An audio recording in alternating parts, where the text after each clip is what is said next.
On February 15, 1933, a 44-year-old housewife, Mrs. Johnson, received a reading that described a past life as Gracia, a woman of noble birth who lived during the time of Nero's persecution of the Christians. Born into the household of Pompey Theolus, Gracia was a frequent attendee at the arena, joining with those who watched the torture of the Christians.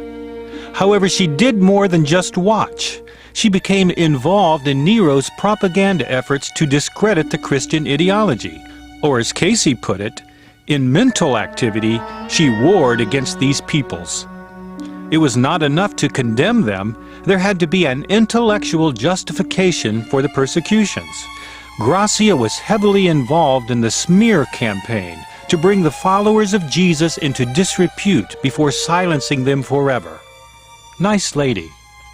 In her 20th century life, Mrs. Johnson found herself in a difficult marriage, almost estranged from her husband, when she received a series of readings for herself and those closest to her. Her physical readings addressed numerous medical ailments, including gastritis, sinus problems, pelvic disorders, and glandular dysfunction. She also asked about some psychological issues, including an inferiority complex and certain neurotic tendencies such as anxiety and nail biting. It is not clear to what extent these conditions were direct karma from her Roman experience, as we have seen in some of the other cases from the Nero period. However, it was a curious follow-up question in her life reading that we shall pursue in some detail, for it opens up new possibilities in the field of reincarnation studies. Amongst her queries about whether she had past life connections with her current family members, she inquired about her little dog, Mona, a small reddish terrier. Cayce replied that she had indeed been associated with Mona during her Roman experience.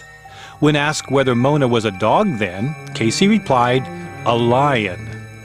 On the face of it, this might appear to be an example of Cayce's wit and has been cited as an illustration of the use of humor in the readings. Had this been the only reading mentioning little Mona, it could be dismissed as a metaphysical joke.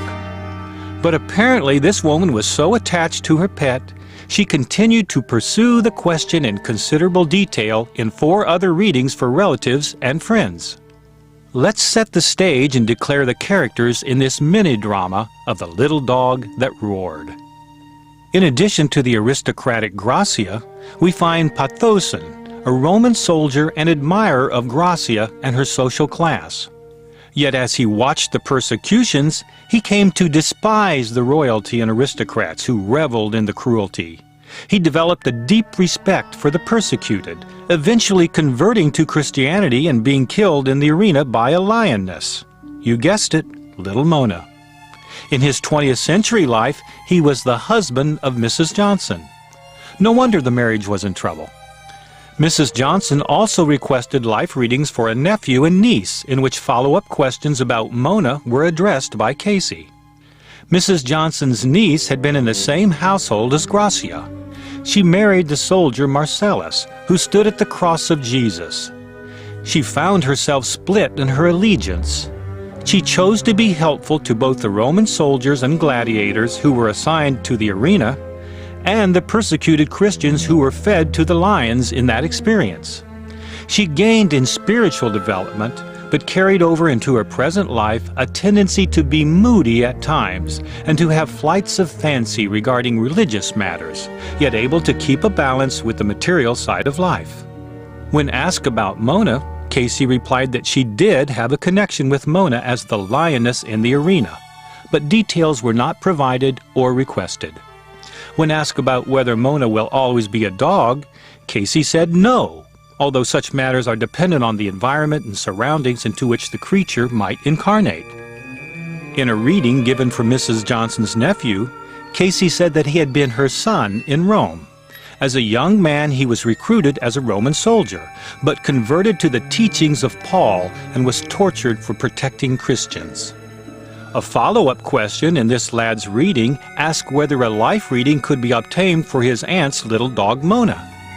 Cayce replied, maybe, but it may not be understood unless you learn dog language. Yes, Cayce did seem to be having a little fun on that one. The final character in this soul group who were together in Rome when little Mona roared was identified as Canopius, sister of Gracia, who in the 20th century was a friend and associate of Mrs. Johnson.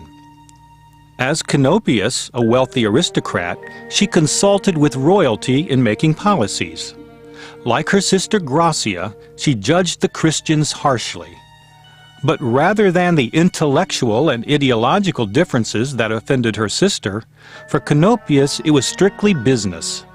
The disruptions caused by the Christian movement in Palestine, North Africa, and Greece were adversely affecting her wealth and prosperity.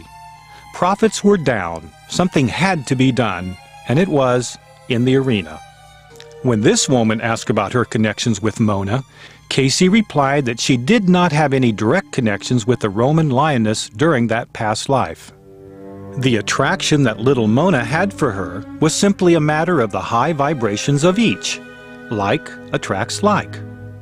Thus we have completed our cast of characters, a soul group, not so unlike others that we have encountered on our reincarnational historical odyssey, and yet the addition of little Mona to the group does add a certain comic relief to an otherwise gruesome story.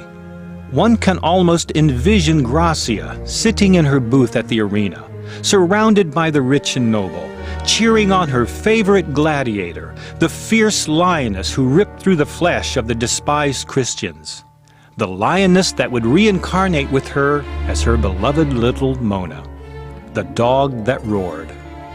But given Cayce's strong Christian faith and the seriousness of the subject matter, could he joke about such things while in trance? Perhaps. You be the judge.